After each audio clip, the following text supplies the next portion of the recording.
এই Christmas party তখনই crime পার্টিতে বদলে গেল যখনই রণবীর কাপুর কেকের মধ্যে অ্যালকোহল ঢেলে লাইটার ধরাতে ধরাতে বলেছিলেন জয় মাতাজি।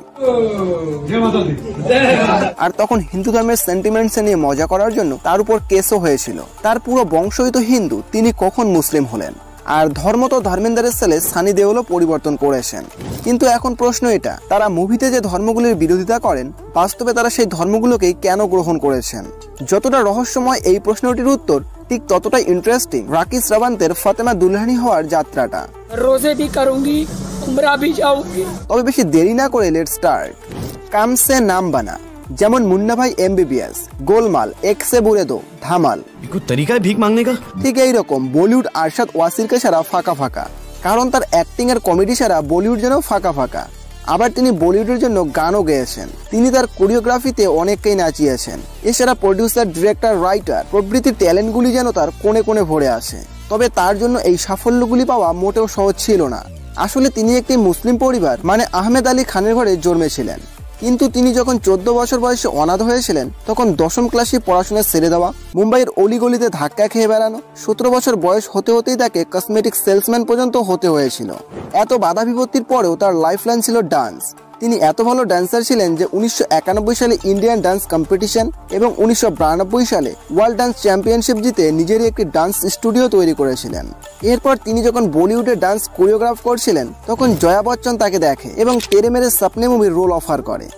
আর ওই সময় তার ফিল্মের জগতে আসা তার কতটা সঠিক সিদ্ধান্ত ছিল তার প্রমাণ তার পরবর্তী মুভিগুলি। আপন তো আপনই হয়, কেউ সত্যি কথাই বলেছে যে প্রেমের চোখ নেই। আর সানি দেওলের পরিবার এটার একটা বাস্তব উদাহরণ। সানি দেওলের বাবা ধর্মেন্দ্র যখন হেমা মালিনীকে বিয়ে করেছিলেন তখন তিনি না তার প্রথম স্ত্রীর কথা না ধর্মের কথা কোনোটিও ভাবেননি। হিন্দু রীতি অনুসারে স্বামী বা স্ত্রী জীবিত থাকা অবস্থায় কেউই একের বেশি বিয়ে করতে পারবে না। এর ফলে তাকে ধর্ম পরিবর্তন করতে হয়, কারণ ইসলামে একের বেশি বিয়ে করার অনুমতি রয়েছে। নাম কি হেরাফেরি? রাকি শ্রাবন্ত শুধুমাত্র কন্ট্রোভার্সির জন্যই ভারতে ওয়ার্ল্ড ফেমাস নয়, নাম পরিবর্তনের কারণেও তিনি ভারতে ওয়ার্ল্ড ফেমাস। তিনি প্রথমে ছিলেন নীরু বেরা, এরপর বলিউডে ডেবিউ করার পর তিনি হলেন রুহি সাবান। এরপর রাকি শ্রাবন্তের ট্যাগ লাগিয়ে তিনি বলিউডের অনেক মুভিতে কাজ করেছিলেন। ব্র্যান্ডে যেমন তাদের নতুন নতুন প্রোডাক্ট লঞ্চ করে, ঠিক তেমনই 2022-এ রাকি শ্রাবন্ত তার নয়া নাম লঞ্চ করেছিলেন। এই নামের বিষয়ে জানতে চাইলে তিনি বলেছিলেন নিকা নাম হা।